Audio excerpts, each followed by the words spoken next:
Oi, Boa noite. E aí, Marcelo, tá me Carol? ouvindo bem? Tudo bem? Tô te ouvindo. E vocês, estão me ouvindo bem?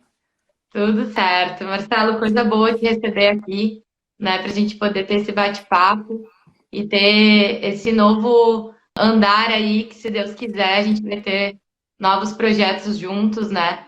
E essa troca de experiência tão bacana que a gente já vem tendo desde o ano passado. Isso aí, muito legal. Boa noite para todo mundo também. Sempre tivemos uma troca muito positiva, né? Essa soma, assim, acaba virando uma multiplicação, é muito bom. E até quero roubar um pedacinho do teu espaço para dizer que quem está entrando pode compartilhar, né? Aqui no aviãozinho, pode mandar para os amigos, para todo mundo que tiver interessado, de repente, de seu feed.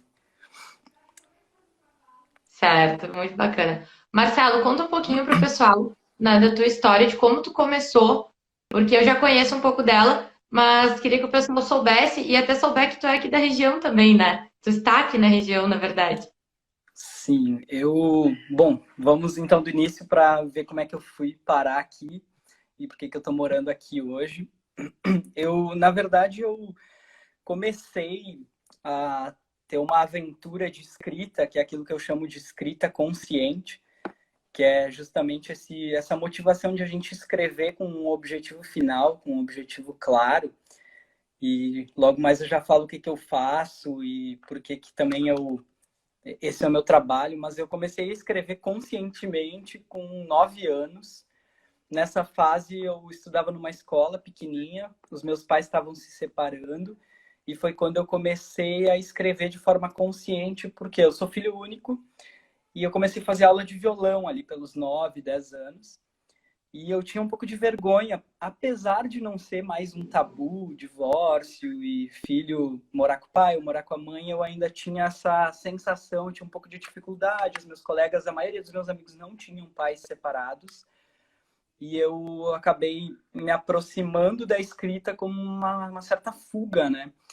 Mas eu sempre tive uma. Eu acho que todo mundo tem isso. Eu tenho um amigo que desenha e ele fala: todo mundo é desenhista, todo mundo nasce desenhista e todo mundo ama desenhar. Só que a diferença minha, para quem não desenha mais, é que eu me tornei profissional e nunca parei de desenhar. Eu acho que a escrita em si é muito mais do que o desenho, né? Todo mundo tem uma paixão por histórias, por narrativas.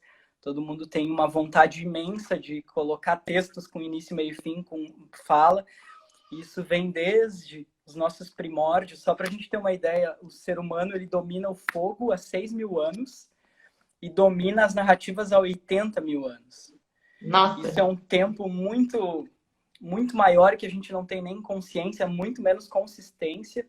Então, quando eu falo de escrita consciente aos 9 anos, de uma forma ou de outra, eu fui tocado por isso que todo mundo já é tocado desde que nasce, na nossa revolução cognitiva, que foi o que aconteceu há 70, 80 mil anos atrás. E a gente começou a criar símbolos, a gente começou a criar fronteiras, criar leis, mesmo que não, leis não escritas, mas o processo jurídico também é uma ficção, também é um símbolo, também é uma fantasia. A relação também é um símbolo, a relação também é uma ficção. E todas as questões que a gente tem no nosso dia a dia tem relação com a revolução cognitiva, que foi a primeira das grandes revoluções do ser humano. E aí lá com 9 anos eu comecei a escrever, eu comecei a tirar um pouco de ideias da cabeça. E aí, assim, em resumo, eu passei a adolescência inteira. Quando eu tinha 12, 13 anos, eu já tinha lido todas as obras do Machado de Assis. E aí eu mergulhei de cabeça na literatura. E com 17 anos aí eu gravei meu primeiro curta, porque aí eu comecei a me apaixonar cada vez mais pelo cinema. Aí, durante esse processo na adolescência, eu participei de muitos editais de literatura, ganhei algumas coisas de premiação na época, participei de festival estudantil de teatro, ganhei prêmio de dramaturgia nessa época.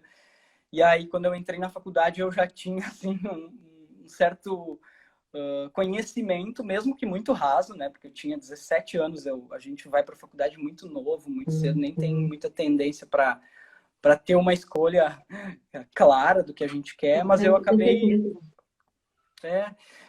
vivenciando uma coisa muito diferente de muita gente, assim, acho, até hoje eu faço essa leitura que tem essa relação com esse rompimento dos meus pais quando eu era ainda da infância para pré-adolescência, mas eu nunca tive dúvida do que eu queria, sabe? As pessoas estavam sempre em cima do muro e não sabiam se tinham escolhido a carreira certa, e às vezes eu converso com amigos até hoje que dizem, eu estava entre administração e física e acabei fazendo administração. Eu fui lá, fiz jornalismo, queria fazer cinema, mas era muito caro. Então, eu entrei na faculdade de jornalismo, me formei, estudei milhares de cursos de narrativas. E aí, nesse meio tempo todo, eu comecei a escrever, comecei a olhar para isso e nunca quis. Sempre foi um paradoxo para mim, assim. Tem toda a questão do profissional, eu queria ser liberal e queria ganhar meu dinheiro. Mas tem o outro lado que eu também não queria trabalhar para alguém, para uma pessoa em específico, assim, e me mantive fiel. Hoje até me arrependo um pouco, porque eu vejo muita gente que trabalhou em empresas que têm um aprendizado gigante, que saiu depois de um certo tempo para empreender ou para criar um negócio próprio. E aí eu fiz totalmente o contrário, assim. A primeira vez que eu fui procurar um emprego, acho que foi em 2014, porque eu estava numa fase meio ruim. E aí eu acabei realmente botando um terno e gravata, cortando o cabelo e indo trabalhar em outra profissão dentro de uma imobiliária. E eu fiquei 26 ou 27 dias e saí porque eu não aguentei. Não é verdade.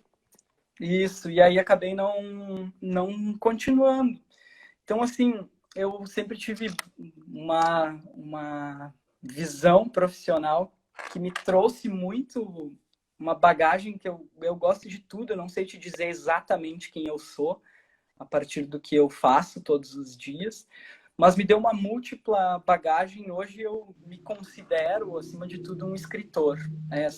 Esse é meu carimbo principal, assim, porque eu escrevo para cinema, porque eu escrevo literatura, porque eu escrevo para as pessoas, porque eu escrevo e-mails terceirizados para quem quer fazer copywriter.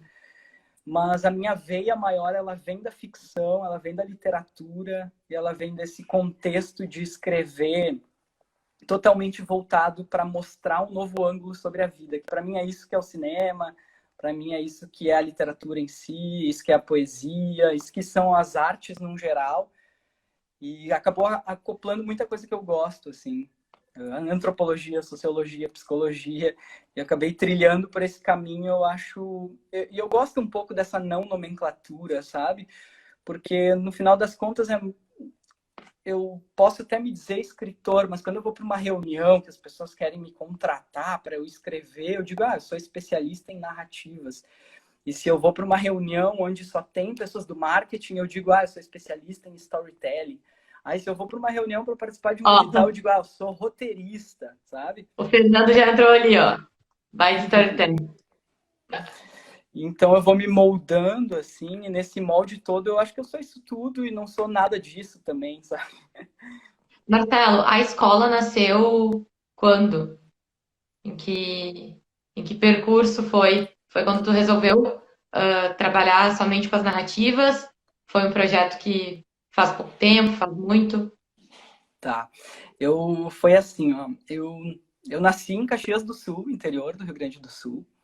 A segunda maior cidade do estado, uma cidade que tem muito essa coisa de trabalhar, ser sujar as mãos, trabalhar, ser ter calo nos dedos. Uma cidade que o trabalho tem muita relação com o esforço físico, né? E com muito essa crença limitante de que trabalhar é acordar muito cedo e dormir muito tarde e ter seu próprio negócio. Então, eu sou de um lugar que tem histórias do mundo inteiro, que são empresas enormes, como Marco Polo, Randon e Intral. São empresas enormes mesmo, são multinacionais em outros países e tal.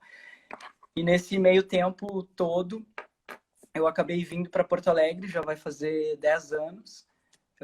Antes disso, eu conheci a Nicole, minha esposa, que trabalha com dança e é professora. E aí, nesse inteirinho todo, em 2012, 2013, eu abri minha produtora, que já não existe mais, porque eu estava muito focado nessa história de audiovisual, editais, né? Então, comecei a fazer muitos editais. Em 2014, eu ouvia muito uma frase assim, essa profissão de roteirista, essa profissão de storyteller, ela não existe, assim. E porque ela é realmente uma profissão que hoje está em alta, e hoje a gente ouve muito a função do copywriter, né? Não a do redator, eu estou usando o rótulo mesmo do copywriter, né? Que a gente traz assim, o cara que escreve para marketing digital. E aí essa figura, ela era desconhecida do storyteller, do roteirista. Ela existe, obviamente ela existe, mas por incrível que pareça, 2013 escrever para a internet era uma coisa assim, não é tão forte, não era tão forte como hoje. Então, em 2013, eu pensei, cara, eu tinha feito um curso em 2009 com o guru do storytelling mundial, que se chama Robert McKee. Ele deu aula para mais de 200 escritores que concorreram ao Grammy, mais de 50 ganhadores do Oscar já estudaram com ele. E em 2009 eu tinha feito um curso com ele, e em 2013 eu pensei, cara, quer saber? Estão falando tanto que... E foi muito empírico, assim, não tinha feito muitos cursos sobre produzir conteúdo, sobre estar presente e tal. Eu simplesmente pensei, cara, eu vou criar uma escola e vou começar a ensinar as pessoas a contarem histórias. Isso funcionou, assim, na primeira turma. Eu comecei só de forma física e passei um ano dando curso, viajando pelo Rio Grande do Sul. Fui uma vez para São Paulo, eu acho, e acho que uma vez também para Santa Catarina, não me recordo. E aí no ano seguinte eu pensei, opa, eu vou para a internet, sabe? Vou começar a fazer, fiz um canal no YouTube, aí fiz uma fanpage. Foi quando eu comecei a estudar o negócio mesmo. Aí eu pensei, poxa, não vou fazer o negócio pela metade, assim. Eu comecei a estudar marketing digital. Aí comecei a entender que o que eu estava fazendo de forma empírica tinha uma forma de fazer de forma bem profunda e legal, assim.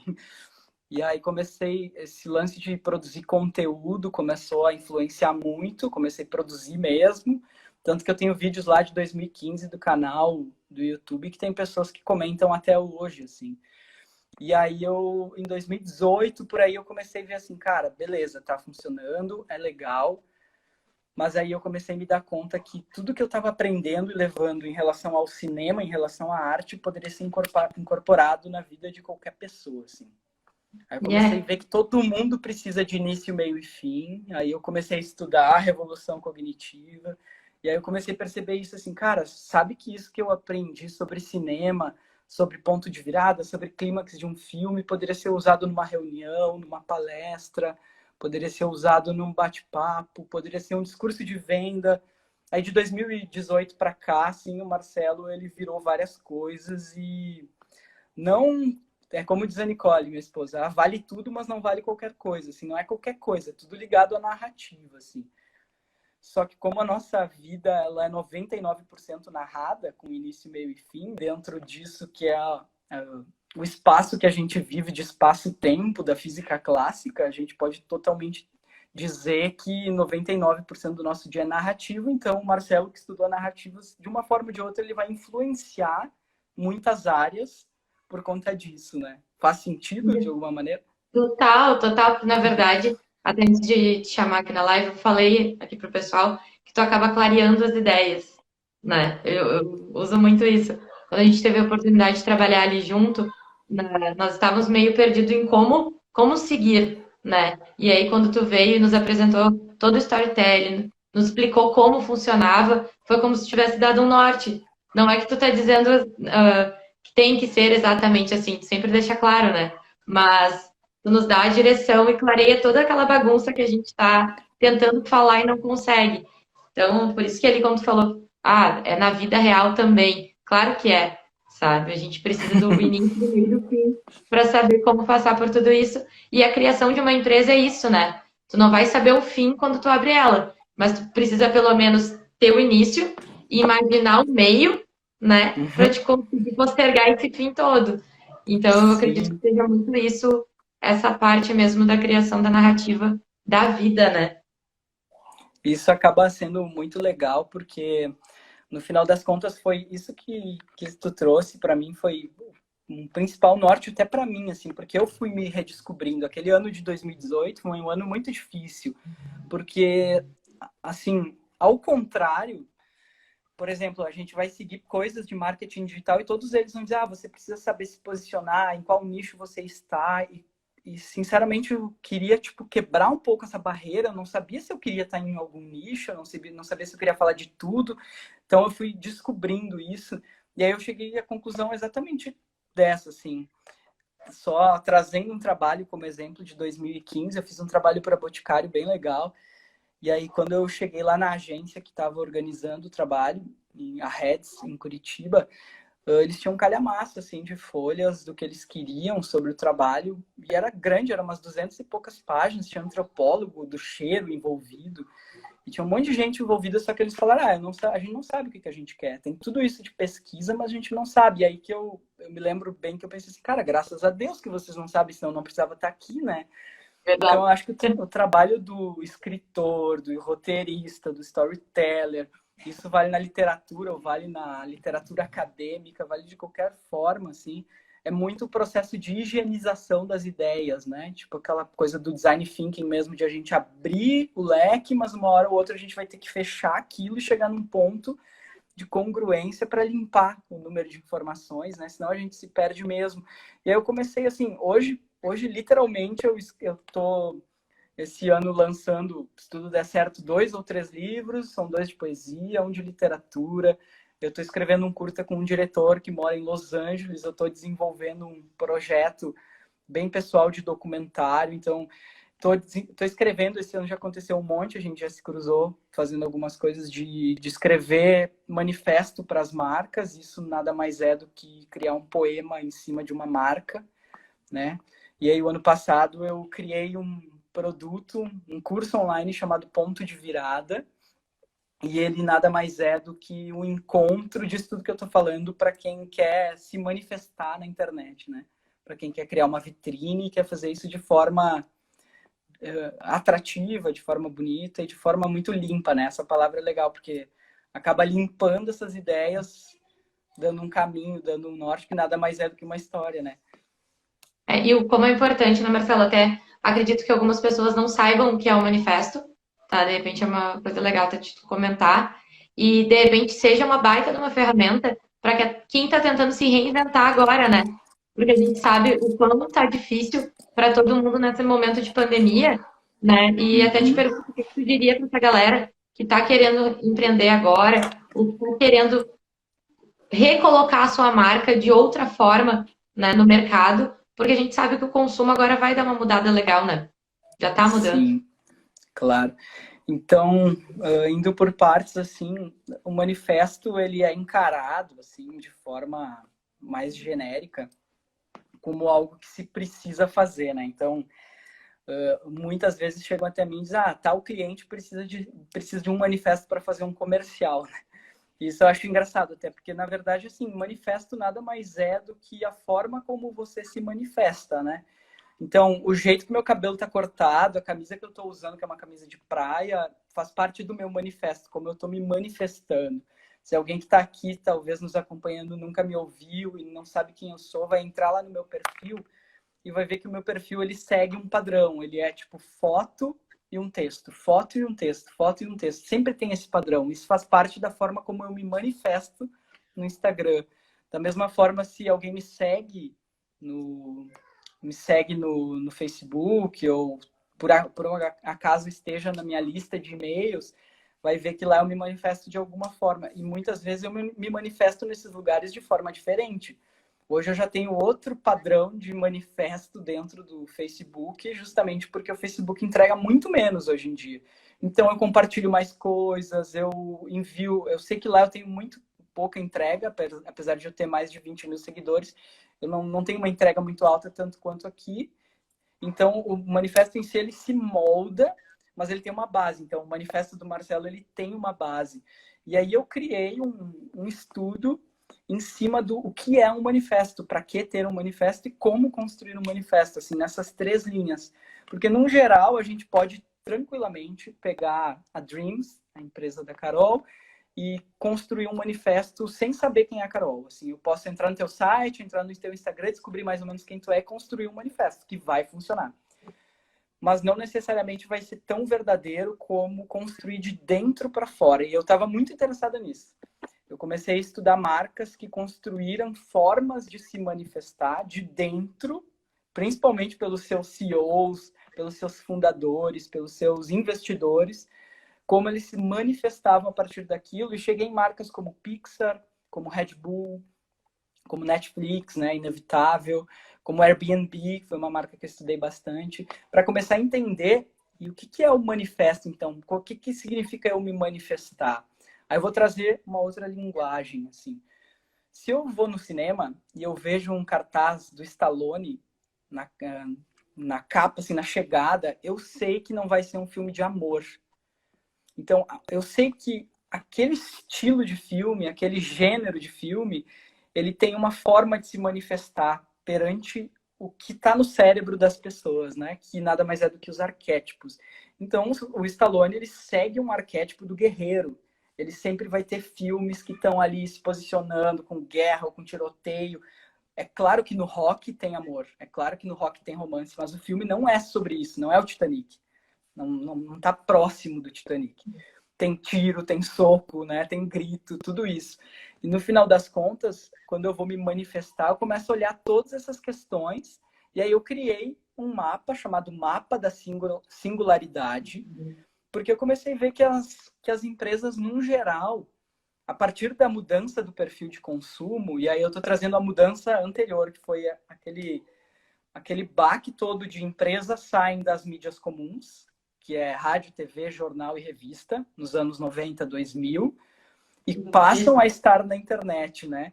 Então, por exemplo, assim, cara, se a gente estivesse falando de uma agência de publicidade dos anos 80 que quisesse chamar atenção, ia fazer outdoor, né?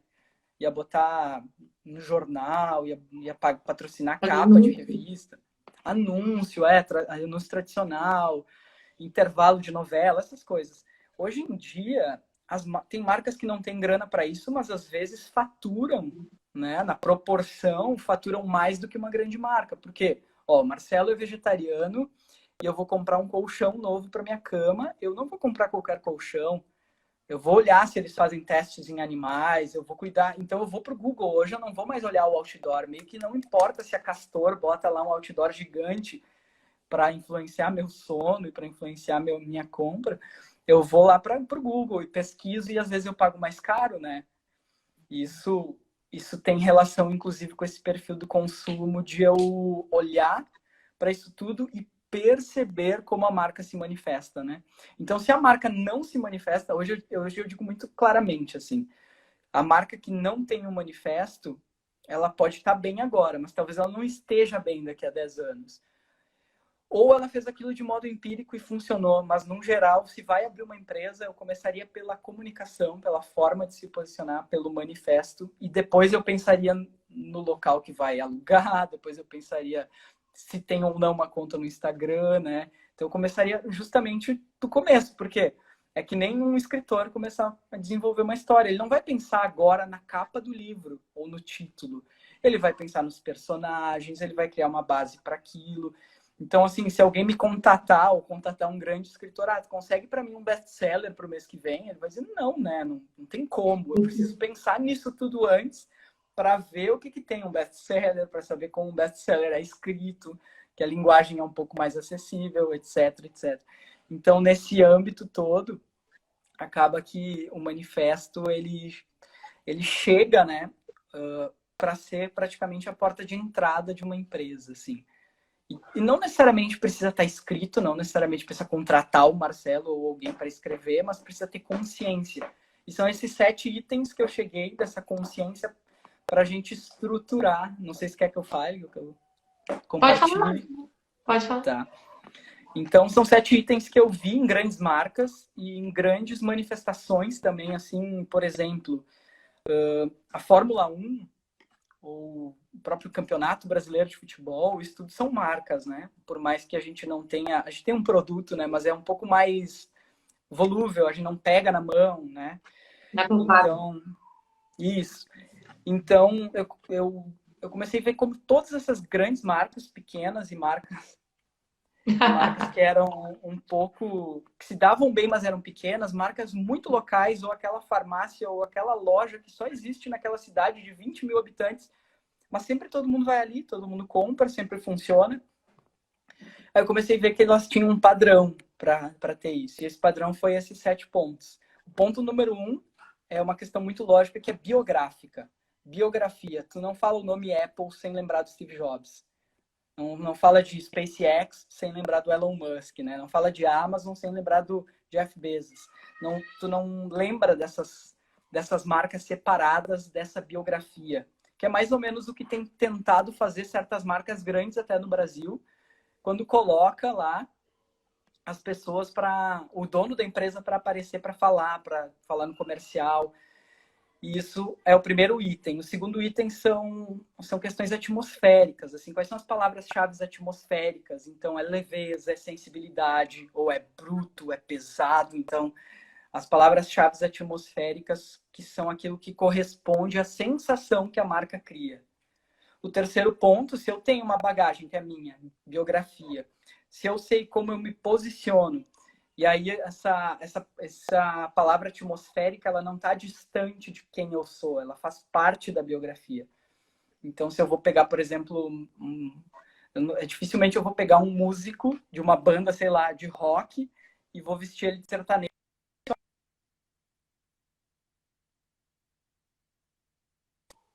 Acho que voltou, né? Deu uma pausinha.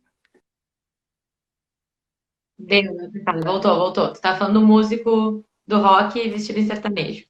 Aí deu uma trancada. Isso. O músico do rock, ele não sabe nem se portar, a biografia dele não permite que ele caminhe como um sertanejo, ele não sabe. Então, biografia, palavras-chave atmosféricas, para terceiro chegar no avatar, o público-alvo, e aí a gente resume isso numa frase que diz assim: eu ajudo pessoas a... Então, quando eu consigo completar isso, eu junto o jeito que eu me posiciono, as palavras-chave, com a minha biografia, e eu consigo completar. Eu ajudo pessoas a colocar a sua voz no mundo. E aí eu chego num quarto item, que são os termos recorrentes. Storytelling, narrativa, roteiro, literatura. Tudo do meu conteúdo gira em torno dessas palavras-chave recorrentes. Esses são os 4 primeiros itens. Abaixo disso, isso é uma folha A4, que eu levei 3, 4 anos para construir, mas é uma folha bem pequena de se preencher. A gente chega na parte de baixo da minha folha, onde eu tenho os arquétipos. Então, dentro dos arquétipos, em linhas gerais, tá? Vou dar um exemplo muito claro. O seu negócio é verão, inverno. Desculpa, não sei o que aconteceu. Deu um... Pareceu Capaz, alguma coisa. Voltou. Eu tenho os arquétipos, né? Então, os arquétipos eu sou primavera, verão, outono ou inverno. Eu posso pensar meu negócio dessa forma. Só isso já muda tudo, assim. Quando eu digo assim, cara, meu negócio é verão. Red Bull, né? Cervejas, por exemplo. Agora, cervejas artesanais tem algumas que tem cara de outono. Ou tem outras que tem cara de primavera. Agora eu pego, por exemplo, uma Apple da vida, inverno, é quase tudo preto e branco. O colorido é um colorido que não é gritante, né? Então é inverno, uma marca mais para dentro. Se a gente pega, por exemplo, marcas brasileiras, né? O Brasil é reconhecido mundialmente como marca de cachaça, por exemplo. É uma coisa que remete ao outono sempre, tem a cor do barril de carvalho, como essas empresas de vinho. Eu já fiz isso para um monte de empresa de vinho também, de manifesto e de escrita de roteiro. Então, isso já muda tudo e a gente entra nos mentores para falar quem são as pessoas que te influenciaram, para chegar no 7º e último item, para o que eu chamo de linha de manifesto, que é assim, você dizer em uma linha o que tua empresa representa e como ela se manifesta, sabe? Então, isso pode ser o Marcelo assinando tudo que ele escreve com poemice. Isso eu resumo numa palavra só, tudo que eu sou, tudo que eu faço, tudo que eu entrego como empresa, como pessoa física, como amigo, como relacionamento. Então, essa visão do poemice, que é um carimbo que eu criei daquilo que eu sou. E eu posso criar manifestos diferentes para produtos internos também, né? Eu posso pensar em um manifesto de um curso e um manifesto de outro, mas eles vão estar agrupados dentro desse guarda-chuva, né? Então, esse meu curso, por exemplo, que ensina a construir esses 7 passos e chegar na linha do manifesto, toda essa tabela preenchida gera centenas de conteúdos, assim, centenas de conteúdos para a gente começar a publicar e se manifestar. Mas eu posso pegar esse produto e esse produto tem um manifesto. A linha de manifesto dele eu vou te ensinar a colocar a sua voz no mundo. Porque, em outras palavras, é isso. Chega muita gente até mim que não sabe o que publicar, não sabe como publicar. não sabe por que publicar. E hoje em dia tem uma questão, né? Os gurus, assim, mais antigos do marketing digital, com os seus vídeos mais antigos de marketing digital, eles vão dizer muito, você precisa ter conteúdo, você precisa publicar. E, cara, não é assim. Não adianta só publicar e não adianta só ficar botando coisa na internet. Muito pelo contrário, porque se a gente evoluiu, o ser humano evoluiu a partir de uma revolução cognitiva, que é a capacidade de eu criar narrativas, criar símbolos, criar comunicação, quem se comunicava muito bem se tornava líder. Do contrário também, se eu publico coisas mal feitas ou sem intenção de manifesto, claro, eu afasto pessoas. Então, às vezes, é melhor nem publicar mesmo. Porque senão eu estou afastando clientes e estou colocando o preço do meu produto, que já é médio, prostituído, estou botando para baixo. Né? Então, mais ou menos, esses 7 pontos chegam nesse movimento de eu O conseguir. legal, Marcela, é que esses 7 pontos faz a própria pessoa pensar sobre o negócio dela, né? Tipo, tu vai falando aí, vai passando um filme na cabeça da gente. Tudo, por quê? Qual a estação que eu represento? E daí tu começa a vir. Eu acho que isso é até um exercício, né? Além de tu ter um conteúdo, para te poder gerar conteúdo, ele é um exercício para tu pensar se o teu negócio realmente é o que tu quer expressar, né? Porque Sim, falta muito esse alinhamento, a gente vê grandes marcas até se perdendo em propósitos que falam na mídia e pregam outro, né, nas atitudes. Então, eu acredito também, fica até, gente, estou já abrindo spoiler, que o Marcelo vai construir o manifesto da Dreams, a Dreams não tinha o manifesto pronto. Então, para nós também vai ser bem bacana poder reviver e reorganizar essas informações que são importantes, né, para a gente conseguir se manter e traçar novos projetos e caminhos também. Marcelo, tu comentou do Poemice. Ele é uma marca já registrada tua. A gente vê o Poemice, ou já lê alguma imagem ali da arte amarela, ali do fundo amarelinho. Como ele veio para ti? Como ele nasceu o Poemice para ti? é legal essa pergunta porque tu nem sabe, não sei, a resposta, mas ela tem tudo a ver com o que a gente tem falado aqui.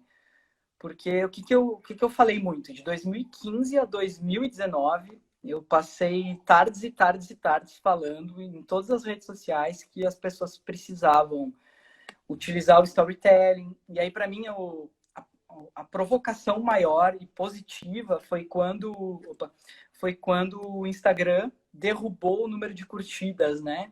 Porque antes aparecia ali, 5 pessoas que curtiram a tua foto, 20 pessoas, não sei o quê. E agora aparece ali, Carol curtiu e outras pessoas, e outros milhares, e outras centenas, né? Aparece assim. E quando aquilo caiu, eu comecei a falar, agora o que vai valer mais é contar histórias. E hoje eu já valido tanto isso que eu já não produzo conteúdo. Eu virei o ano pensando nisso, sabe? Eu não queria mais produzir conteúdo, eu queria produzir só as histórias. Então, às vezes, as pessoas acham assim, tem que produzir conteúdo, tem que ensinar, tem que ensinar, tem que ensinar. E, na verdade, às vezes, se tu pegar uma lista da tua história de vida, dependendo do que tu faz, vamos pegar, por exemplo, um personal trainer. Ele não precisa produzir conteúdo, ele não precisa ficar botando, assim, prato de comida, exercício para vender o que ele faz. Ele pode contar só coisas dele, se ele quiser. Ou Ou ele pode histórias contar de alunos deles, de né? alunos. Então, só isso, só esse arco que existe entre o aluno que entrou e o aluno que está aqui hoje, esse arco do início ao fim, né? Isso já vale para significar algo para mim que estou aqui do outro lado. Eu não preciso o tempo inteiro, assim, tá dizendo assim, clique aqui, compre o meu curso, você vai mudar de vida, sabe? Me conta uma história de transformação de vida. Me mostra como isso aconteceu. Então, eu vejo muito disso, assim. E aí o Poemice, ele surge nesse movimento, né? De eu ter virado o ano e ter dito, cara, eu já produzi bastante conteúdo, os meus cursos estão aí. Eu fiz isso de forma bem clara, assim, lá em 2015. Eu não sabia quanto tempo ia durar, mas eu dei uma pausa nos meus projetos pessoais, porque eu comecei a gostar muito disso, assim. Eu cheguei num momento em que eu fui... Eu morei 3 anos em Florianópolis, né? Recém retornei para cá. E no dia que minha segunda filha nasceu, a Olivia, ela tem 1 ano hoje. 1 ano e 1 mês. 1 ano e 1 mês. Ela nasceu e a gente foi pro shopping um pouco antes, eu e a Nicole. E um cara me chamou e disse, ô, tu não é aquele cara lá que vende aquele curso de roteiro, eu já fiz teu curso, vamos tirar uma foto e tal. Aquilo foi muito legal. E aquilo ali, para mim, aconteceram várias vezes. Uma vez eu tava num dia muito ruim em Porto Alegre, tava caindo o mundo, chovendo, chovendo. Eu não tinha guarda-chuva, minha mochila tava toda molhada. Eu recém tinha ido com um amigo, eu vi que ele tava aqui, não sei se ele já saiu, assisti uma peça do Bukowski. E aí, no meio daquela chuva, eu tava indo pro apartamento das minhas cunhadas, e aí alguém do outro lado da rua, de cabelo comprido, atravessou a rua no meio da chuva. E eu pensei, cara, eu vou ser assaltado agora no meio da chuva. Tava dando um temporal enorme em Porto Alegre. E aí o cara vem apontando o dedo para mim, assim, eu fui me esquivando, não tinha muito o que fazer. E aí o cara disse assim, cara, eu sou teu fã, eu te sigo há muitos anos, eu já fiz o teu curso. Então, tipo, as coisas foram acontecendo, assim. E aqui é muito motivador fazer o mapa da singularidade, criar um manifesto, porque no final das contas as pessoas sentem o que você está querendo dizer. Diferente de só vomitar conteúdo na internet. E aí o Poeme-se surgiu muito disso, assim, de tipo, eu acho que eu entreguei o que eu queria e eu senti um final de ciclo, assim. Eu acho que o processo de empreender, ele também é intuitivo, ele também é sensorial. Eu não confio muito, muito pelo contrário, eu quero ser eu não quero ser outro. Então eu às vezes assim, tipo, às vezes eu vou contra o que dizem naturalmente para fazer, sabe? Porque eu não quero enxergar o mundo como o que precisa ser feito no agora, mas sim o que vai ser feito depois para a gente evoluir, sabe?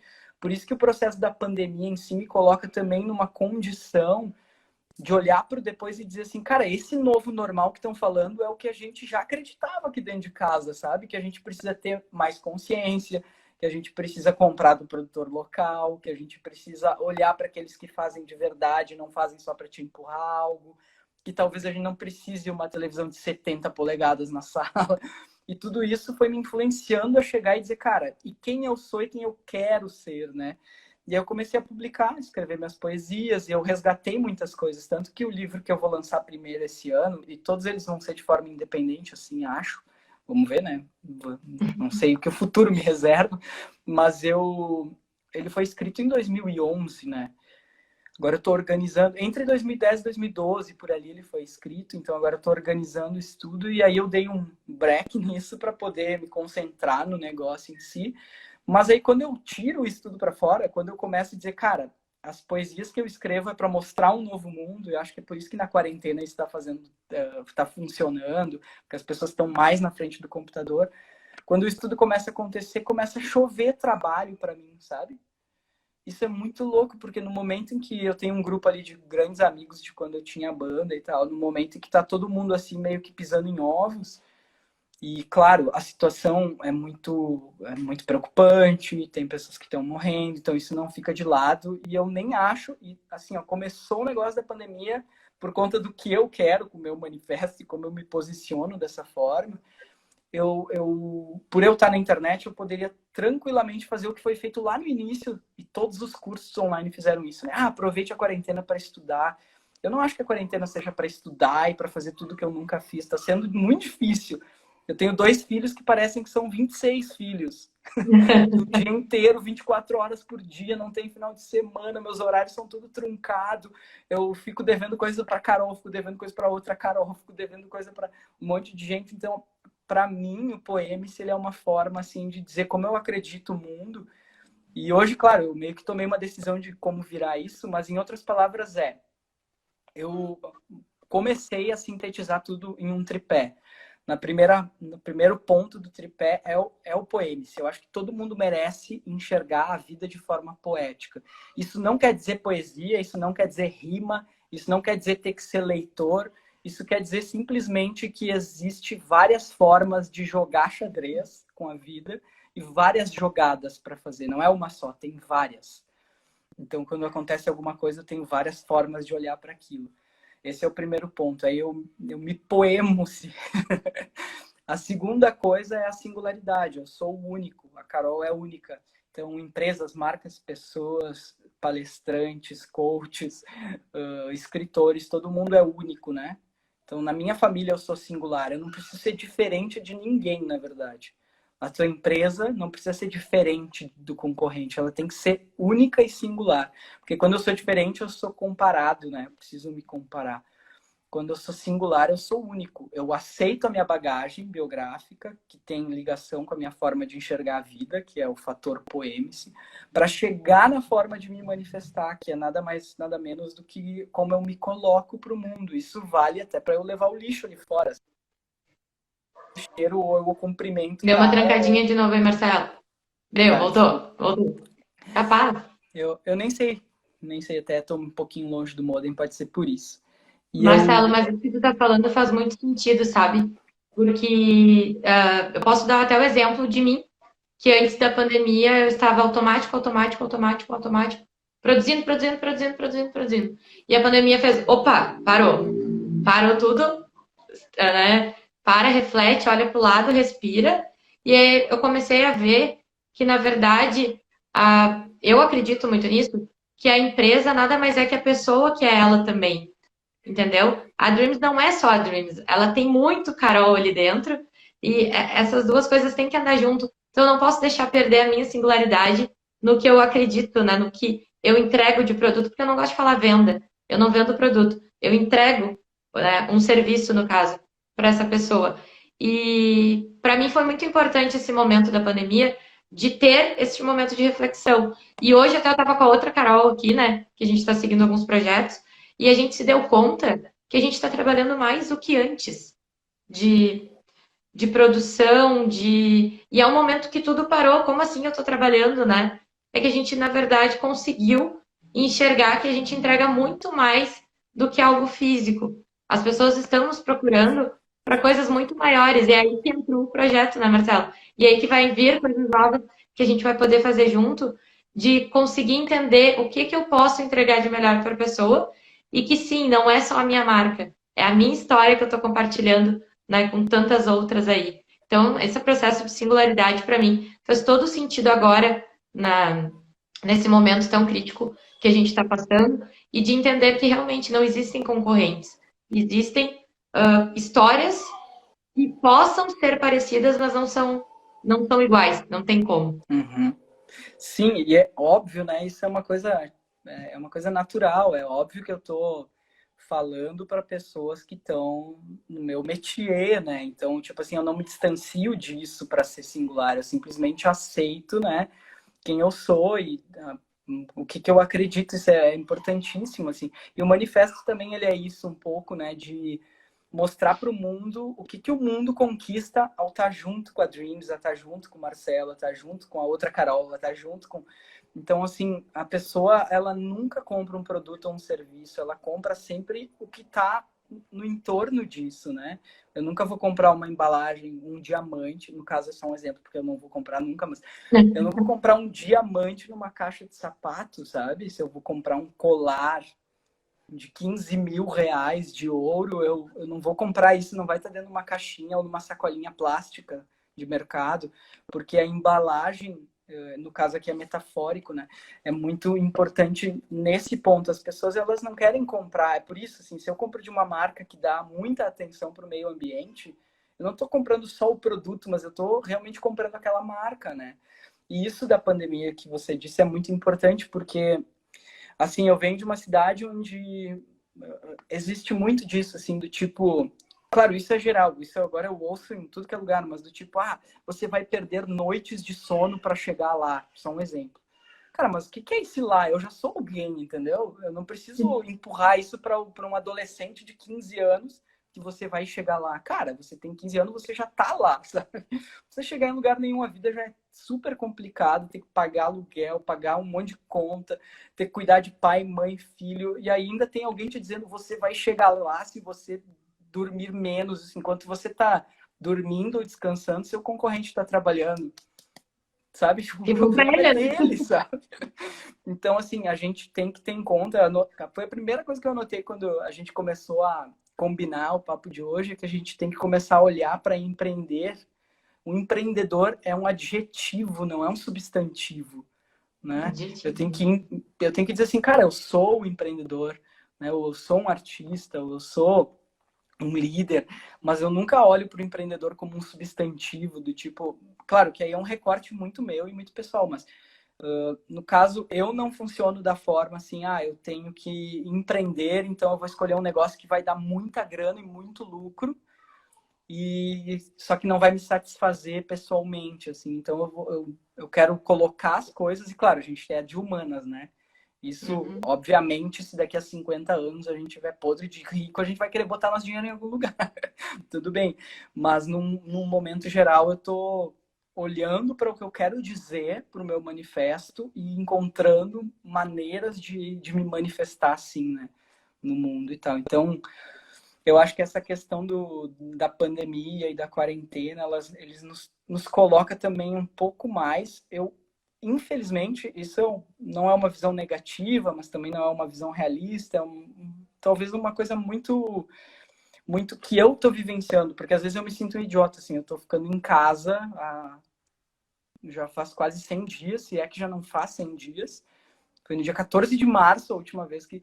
Então, eu acho que as pessoas, elas estão, na verdade, estão um pouco nelas, assim. Então, aquilo que eu escrevi esses dias sobre isso, a pessoa não está entediada, ela está se conhecendo, sabe? Então, quer dizer que se eu não faço nada, eu fico entediado. Pô, então tem alguma coisa aí, sabe? Tá uma coisa errada. É. Então, assim, claro, tédio é morrer, que nem falou o presidente da Argentina, né? Tipo, angustiante é morrer, não ficar em casa. Mas eu acho que dá para olhar para isso tudo e pensar que tudo também é um processo biográfico, sabe? Então, eu vou dar o exemplo pessoal, como você trouxe da Dreams, acho que eu falei isso também antes. Se durante a pandemia eu estou trabalhando mais, o que eu não estava fazendo antes, né? O que eu estava deixando de fazer antes? E aí vem todo aquele processo da vida te engolir e às vezes a gente vai, né? Como tem um canal ali que é mais rápido, às vezes tu entra nesse canal só para andar mais rápido também. Aí quando dá uma parada, tu começa a nadar ali no teu oceano, né? Tu volta pro teu oceano, tu dá aquela nadadinha, então o canal tá bloqueado, então tu se obriga a voltar a si, né? Então por isso que o primeiro item é o biográfico. E eu falo isso muito para os alunos que estudam escrita criativa comigo, ou roteiro, ou storytelling assim mais puro, que um exercício maior é sempre escrever sobre si, num primeiro momento, tentando resgatar processos da sua história. E muita gente diz, eu não sei o que escrever sobre mim. Então, de repente, tem que olhar um pouco melhor para a tua história, um pouco melhor para ti. Nossa, eu estou muito confusa, não sei qual foco dá para aquilo que eu quero. Então, de repente, você tem que olhar para a sua biografia e ver que você está misturando tudo, né? Eu vi que alguém aqui comentou do Encontrar, não sei se foi a Josi ou foi a Pri, que esse processo todo é bem interessante porque tem muito a ver, eu vi da constelação familiar, por isso que eu citei elas aqui, uma frase incrível que é, tudo que existe na nossa vida é biografia. Porque até meu posicionamento político é a minha construção, a minha bagagem, né? Então tudo isso me traz à tona para pensar nesse momento, assim.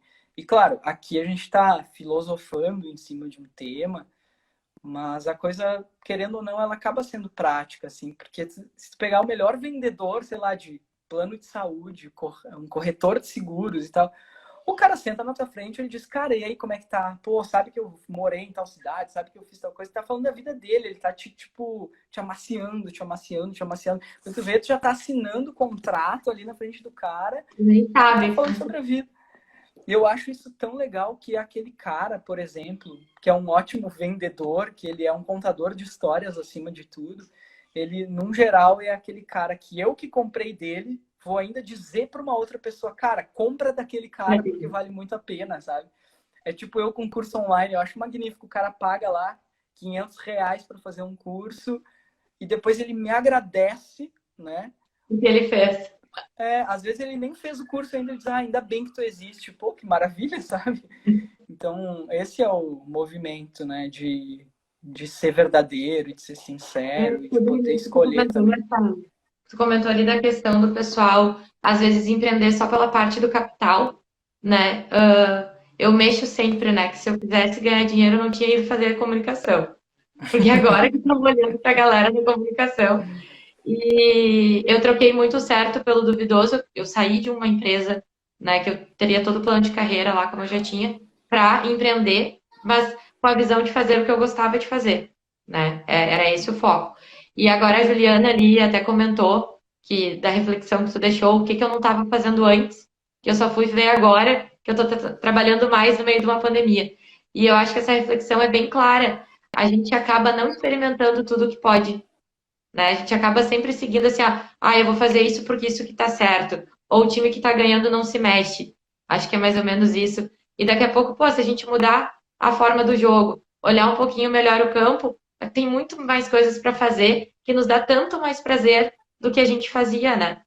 E a Ju, Sim. Marcelo, ela é de São Jerônimo e a Juliana é uma prova viva disso, tá? Ela abriu ali um negócio dela, tá fazendo o marketing digital e ela não fazia e eu acredito que ela depois vai me chamar ali, que eu quero que ela me responda por que que ela não começou antes também, sabe?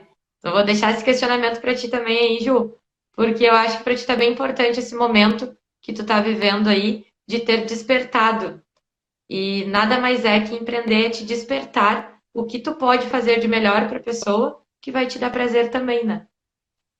Nossa, muito legal. E eu acho que isso é o resumo do resumo de empreender é um adjetivo, né? Porque assim, eu nunca vou dizer que eu sou um empreendedor, sabe? Claro que assim, se for num papo, como agora a gente tá falando, empreender é isso, empreender é aquilo. Mas cara, eu sou um artista, sabe? Eu sou escritor, eu vivo escrevendo. E eu quero, inclusive, eu enfatizo isso quando eu posso, sabe? Porque, inclusive, quando eu vou assim, em eventos e vou dar palestra, geralmente tem temas de empreendedorismo, tal, porque eu sou esse anti-exemplo de um cara que, tipo, faz o que curte, coloca em prática o que aprendeu, mas recortado com o meu olhar. Então, por quê? Porque é isso, né? Tipo, eu não sei o que a Ju faz, como tu disse ali, mas, pô, tem um monte de gente, tem dono de ferragem que é apaixonado por vender as coisas, sabe? Tem pessoas que trabalham em salão de beleza, isso é muito comum, né? A pessoa, ela cobra, às vezes, um corte de cabelo, R$ 300, R$ 200, e aquilo ali é magnífico, né? Ela cuida daquele espaço, ela cuida dos objetos, ela cuida do que ela fala, isso é muito legal. Agora a gente tem a onda dos barbeiros, que aí eu conheço um pouco mais do que as cabeleireiras, mas é uma coisa assim. Outro dia eu fui, faz um ano e pouco já, eu fui convidado para casar um casal de amigos meus e em Caxias, e aí eu fui cortar a barba assim, quando baixou a cadeira, cortar embaixo assim, eu olhei pro teto, tinha um monte de palavras-chave do negócio no teto. Eu pensei, cara, só se o cara realmente tá cuidando dos detalhes do negócio dele, sabe? Para ele botar coisas no teto, porque é muito simples, é tipo a cadeira deita para cortar a barba, então eu vou botar umas coisas lá em cima, assim. Se pega alguém que não tá fazendo por amor, ele vai dizer, se eu vou gastar para botar coisa no teto, sabe? E é bem isso, é exatamente isso. É exatamente isso. Então, Marcelo, nossa live está quase já no fim. Eu disse que a gente tinha bastante assunto. Dá até mais uma segunda live para a gente marcar olha aí. depois. Marcelo, conta aí pro pessoal, deixa tuas redes sociais, o pessoal seguir, a galera que tá aí quer começar a empreender também, você trocar uma ideia com o Marcelo para pensar no seu manifesto, para tentar organizar essas ideias aí, acho que é bem bacana. Daí deixa esse espaço para te falar um pouquinho das tuas redes, o pessoal já te seguir lá. Tá, então tá. Aqui no Instagram eu acho que acabou se tornando hoje, por ser o lugar que está mais em movimento, o lugar onde eu mais estou presente, assim. Então eu já me coloco 100% à disposição. Inclusive, eu acho que eu poderia fazer um post amanhã trazendo alguns livros, algumas bibliografias desse papo aqui, sabe? De coisas que eu fui me lembrando, que eu fui trazendo. Acho que seria muito legal para essa troca. Depois eu te mando também, de repente bota no Stories. E porque eu fui me lembrando de vários autores, assim, vários livros que eu tinha lido hoje de tarde também. E aqui no Instagram eu tenho feito um trabalho que é muito pessoal, mas que mostra um pouco quem eu sou e no que eu acredito, e como as coisas são. E, num geral, eu escrevo hoje para o audiovisual, e eu escrevo hoje, construo manifesto para as marcas, faço para as marcas o mapa da singularidade, que é isso que a gente falou aqui bastante, desenvolvo esses 7 itens com a marca. Eu também trabalho muito com pessoas que querem escrever coisas para si, né? Então, tipo assim, daqui a pouco vai lançar um livro da sua marca, vai lançar um livro da sua história, ou vai fazer um documentário. Então, eu trafego mais por aí nesse âmbito mais artístico. é onde eu mais gosto e onde eu mais aprendi também, né? E acontece muito, eu trabalho muito com palestrante. Por quê? Porque uma palestra é uma história do início ao fim. Ah, e aqui eu vou abrir um parênteses para uma coisa bem importante, que ainda dá um micro tempo. A gente não pode olhar para narrativa, para contar histórias como sendo um fragmento do que a gente faz. Então, se a gente pegar 1 hora de live, a gente pode tirar toda essa 1 hora e dizer que a 1 hora foi narrativa. Tudo que a gente tem em 60 minutos não é só o trechinho que eu contei um cliente, que ele contou de outro. Então, a gente tem tudo, se a gente quiser aprender. Então, quem acessar meu perfil aqui no Instagram e for me seguir, tem um link lá em cima na bio e esse link vai direcionar para vários sublinks. Ali tem um sublink chamado assim, Storytelling nos negócios. Aí tem outro ali, como criar a vitrine do seu negócio. Ali são textos ou vídeos. Tem um que é roteiro audiovisual, para quem gosta de fazer vídeo, quer entender como faz. Clica ali que vai ser direcionado para algumas outras páginas com conteúdo. Alguns já têm os cursos ali inseridos nesses conteúdos. Outros são conteúdos mais puros. E no meu site também, que está ali nesse link da bio, também tem bastante conteúdo assim com questões práticas de como colocar em prática tudo isso que a gente tem falado. E como chegar realmente, como eu sempre digo assim, como tocar o coração das pessoas para que elas queiram estar perto, assim, de forma muito sincera e muito verdadeira. Porque o contrário também vale, né? Quando a gente começa a fazer isso, a gente começa a expulsar os clientes que a gente não quer, né? Demitir Aí cliente, já como eu tem digo. atenção, né? Uhum. E já aproveito para agradecer esse papo. Capaz. Acabei não respondendo antes, mas eu morei em Porto Alegre alguns anos, fui morar em Florianópolis e a gente retornou há pouco, tá morando aqui. Vou falar assim de forma genérica, em São Jerônimo, fica a 70 quilômetros de Porto Alegre, que é a capital do Rio Grande do Sul. E a gente está muito feliz de estar morando numa cidade com 20 mil habitantes, acho que é por aí, né? E a gente está um pouco retirado, perto de ovelha, de galinha, de porco. A gente está meio no campo aqui. Isso está sendo incrível para trabalhar e escrever. Então, Muito a legal. distância Quero agora te nem agradecer. existe. Quero te agradecer muito mesmo a tua disponibilidade, né? Não só daqui da live, mas disponibilidade de estar aberto a projetos, tá aberto a entrar de parceiro em tanta coisa legal que tá vindo. Quero já dizer para o pessoal ficar atento, que vem muita novidade em breve. A gente vai estar lançando produtos legais aí em parceria com uma rede não vou dizer empresas, porque eu acho que é uma rede de pessoas, né? São pessoas ali que vão contribuir para algo muito, muito bacana. E o Marcelo faz parte dessa corrente também. Então, fiquem ligados, tanto aqui comigo, quanto na Dreams, quanto ali no Marcelo, né? Para vocês estarem por dentro de tudo que vem vindo por aí. Marcelo, sucesso para ti, né? Que a gente tenha mais trabalhos. E se puder, que seja mais trabalhos juntos, que a gente possa passar por isso tudo aí logo, logo. Tamo junto. Muito obrigado. Uma boa noite para todos. Um Obrigado abraço, galera. pelo papo. Tchau, tchau.